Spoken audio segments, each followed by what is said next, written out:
E se a Capitã Marvel e o Homem-Aranha tivessem sido apresentados em A Era de Ultron? E se no terceiro ato o Mercúrio tivesse sobrevivido para se tornar um Vingador fixo, enquanto milhares de robôs de Ultron se fundiam em um único e colossal Mega Ultron? Acredite se quiser, todas essas ideias quase aconteceram. Vamos mergulhar nessa história para descobrir o que rolou nos bastidores até chegarmos ao filme que vimos e também dar uma olhada no que poderia ter sido A Era de Ultron. E se você curte o conteúdo do canal Nerd e quer dar aquela força pro canal continuar crescendo, entra pro Clube Nerd. Por só R$ 3,99 por mês você ajuda a manter o canal no ar e ainda ganha prioridade nos comentários, agradecimentos aqui nos vídeos e emojis exclusivos. Sem fidelidade, é só pra ajudar mesmo. Valeu aí demais quem já faz parte do clube. Mercúrio sobrevive! Originalmente, o Mercúrio não iria morrer. Joss Whedon queria que o personagem sobrevivesse ao clímax do filme e chegou a gravar uma cena em que ele é ressuscitado usando a máquina de regeneração de tecidos, a mesma que salva o Clint mais cedo na história. Ele também havia incluído o Mercúrio ao lado da irmã na cena final, aquela que o Capitão e a Natasha apresentam os Novos Vingadores. Muita gente especula que a intenção sempre foi matar o personagem e que essas cenas extras teriam sido filmadas apenas para despistar o público caso algo vazasse. Mas isso talvez não seja tão verdade assim. Um ano antes da estreia de A Era de Ultron, X-Men Dias de um Futuro Esquecido apresentou uma versão extremamente popular do Mercúrio, interpretado por Evan Peters. A sequência em câmera lenta, com ele atravessando a cozinha ao som de Time in a Bottle, enquanto neutraliza guardas como se fosse brincadeira, virou imediatamente o momento mais marcante do filme e transformou o personagem em favorito dos fãs. Em comparação, a versão de Aaron Taylor parecia mais pé no chão e menos criativa, o que poderia ter feito Whedon e a Marvel sentirem que não conseguiriam competir e por isso decidiram matar o personagem. Além disso, Whedon queria quebrar as expectativas e surpreender o público. O Gavião Arqueiro havia sido propositalmente apresentado como o provável sacrificado, porque ele recebeu mais tempo de tela do que o normal, ganhou uma família até então desconhecida e teve vários momentos que soavam como despedida, deixando sua sobrevivência improvável. Mas tudo isso era estratégia. Whedon queria desviar a atenção, já que acreditava que o público não esperaria que um personagem recém-introduzido, como Mercúrio, fosse o escolhido para morrer tão cedo. Capitã Marvel e Homem-Aranha. A Capitã Marvel originalmente apareceria no final de A Era de Ultron. Ela foi pensada para estar na cena que apresenta os Novos Vingadores.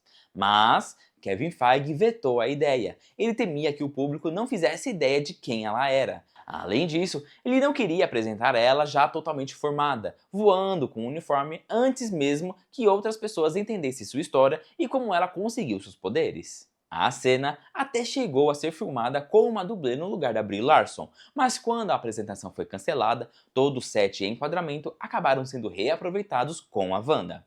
Whedon também queria incluir o Homem-Aranha na sequência, especialmente porque a Sony havia procurado a Marvel para discutir uma possível parceria envolvendo o personagem. Porém, apesar das conversas iniciais, todas as questões legais e de licenciamento ainda estavam longe de resolvidas, e o acordo só seria oficializado depois de Ultron já estar finalizado. Por isso, incluir o Aranha ali simplesmente não era possível. Bruce e Natasha! Um dos principais fios emocionais de A Era de Ultron é o possível romance entre Bruce Banner e Natasha Romanoff, marcado pelo vínculo crescente entre os dois e pela troca de provocações e olhares. Originalmente, a resposta para essa tensão, se eles ficariam juntos ou não, aconteceria bem mais cedo no filme. No corte inicial, a cena no quarto da casa da família do Clint mostrava Banner rejeitando Natasha de forma direta. Whedon considerava esse momento um dos mais bonitos de todo o filme. Mas a Marvel sugeriu adiar essa resolução para o final, acreditando que prolongar o conflito deixaria a decisão final do Hulk ao partir na Quinjet muito mais impactante emocionalmente. Whedon aceitou e regravou a cena para refletir essa mudança. O problema é que Scarlett Johansson já havia interpretado cenas posteriores como se Bruce já a tivesse rejeitado, então essas cenas também precisariam ser regravadas. Com o tempo, Whedon admitiu que a Marvel tomou a decisão certa. A separação tardia realmente bate mais forte. Ainda assim, o relacionamento sofreu com a falta de um desenvolvimento mais claro. Eles são dois imigrantes, cada um à sua maneira, combinando de um jeito muito particular. Contudo, a história do Hulk acabou. Planeta Hulk! Originalmente, a história do Hulk em Era de Ultron deveria terminar com ele levando a Quinjet para o espaço profundo, com o sinal da nave sendo detectado mais tarde perto de Saturno, uma referência clara a um possível filme do Planeta Hulk. Whedon até incluiu a frase "em que lugar do mundo eu não sou uma ameaça?", justamente para deixar no ar a ideia de que se aquele fosse seu último filme, o Hulk teria literalmente abandonado o planeta. Para ele, isso era poeticamente perfeito, mas Feige rejeitou o plano, já que a Marvel não tinha intenção alguma de produzir Planeta Hulk. Como resultado, Whedon foi obrigado a alterar o final, mantendo a trajetória da nave dentro da atmosfera da Terra, algo que o deixou bastante frustrado. E, ironicamente, quando Thor Ragnarok começou a ser desenvolvido no ano seguinte, uma conversa entre Feige e o produtor executivo Brad Winderbaum levou à decisão de incluir o Hulk no filme. Assim, eles trouxeram vários elementos do planeta Hulk para o MCU de qualquer maneira. Feige até brincou que o projeto chegou a ser chamado por um breve período de Planeta Thor. Ao perceber a ironia, Feige contou que virou para a equipe e disse: "Vocês sabem o que isso significa? Significa que o Hulk foi para o espaço no final de A Era de Ultron. Ele precisou voltar para o Whedon para dar a notícia e o Whedon já sabia de tudo, pois era óbvio que o Hulk iria para o espaço como ele mesmo planejou." Hulk cinza! Na sequência do Hulkbuster, Whedon inicialmente planejava que o Hulk ficasse cinza enquanto estivesse sob o controle de Wanda, simbolizando uma versão mais selvagem, incontrolável e totalmente enfurecido do personagem. A ideia era diferenciar visualmente esse Hulk descontrolado de sua forma habitual, destacando o quanto a Wanda havia mexido profundamente na mente dele. No fim, porém, Whedon desistiu do conceito. Ele ficou preocupado que uma mudança repentina na cor do Hulk acabasse confundindo quem não conhecesse os quadrinhos. Em vez disso, mantiveram o verde clássico, mas deixaram o tom mais apagado e acrescentaram olhos vermelhos e estourados. Isso permitiu mostrar a perda total de controle sem alterar sua aparência de maneira tão radical. Visão do Thor! Uma das sequências mais polêmicas de A Era de Ultron foi uma misteriosa visão de Thor na caverna. No plano original, Thor afunda em uma piscina mística, permitindo que as Nornas possuíssem seu corpo e falassem através dele enquanto Eric Selvig ficava ao lado fazendo perguntas. Por meio dessa possessão, Thor teria acesso a informações cruciais sobre as Joias do Infinito, sobre a ameaça crescente de Ultron e também sobre o seu próprio destino. Mas a cena não funcionou bem nos testes com o público. Eles acharam tudo muito confuso, especialmente porque os efeitos visuais ainda não estavam prontos. Além disso, Whedon temia que uma cena tão mística funcionasse melhor em um filme solo do Thor do que em um filme dos Vingadores. Segundo o próprio Whedon, foi aí que as coisas ficaram realmente desagradáveis entre ele e o estúdio. Ele lutou para manter tanto essa sequência quanto a Fazenda do Barton. No fim, ele conseguiu manter a Fazenda, mas ficou tão desgastado pela discussão que acabou concordando, a contragosto, em cortar quase toda a cena da caverna.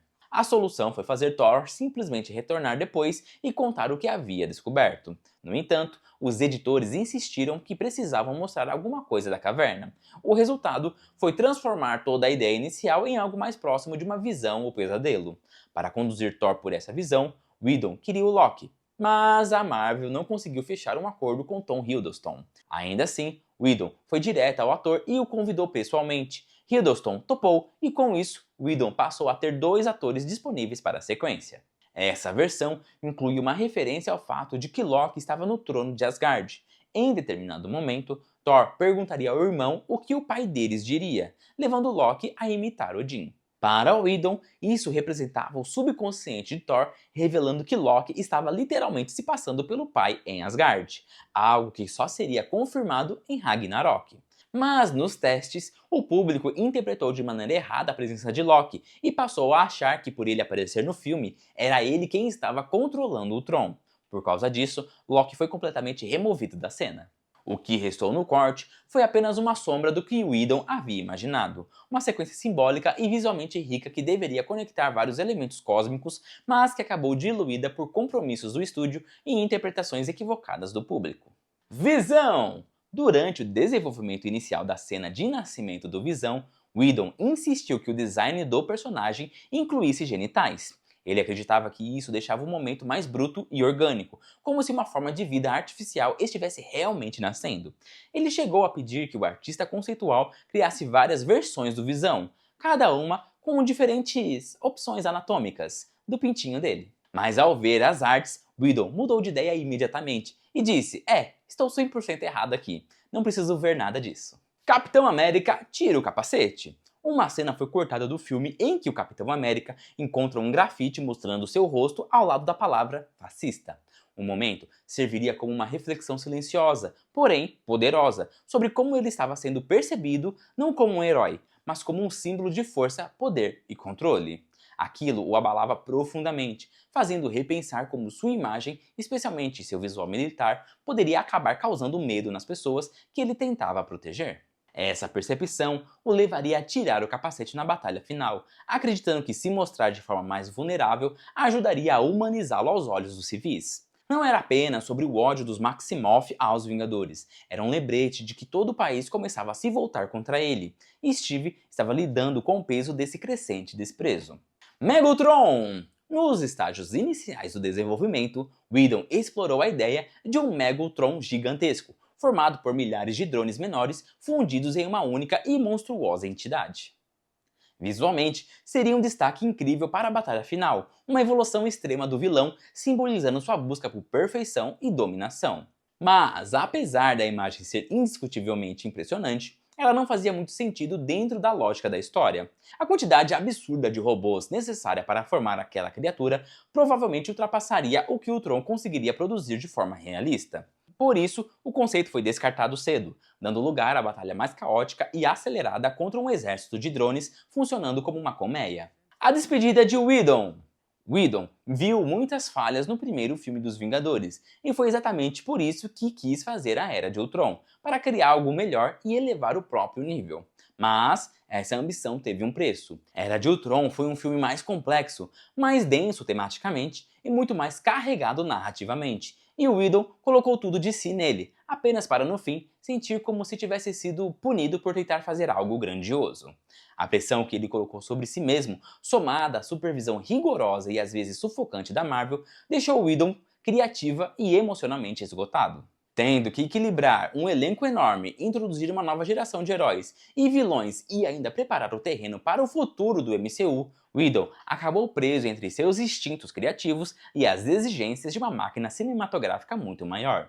Ele descreveu o processo como cheio de atritos, um empurra-empurra constante entre visão e o planejamento da Marvel para o universo compartilhado. Quando tudo acabou, Whedon admitiu que estava completamente esgotado quando a Marvel procurou para escrever Guerra Infinita. No fim, a Era de Ultron foi uma produção marcada por exaustão, concessões e choques criativos com o estúdio, uma experiência que acabaria marcando o fim da passagem de Whedon pela franquia.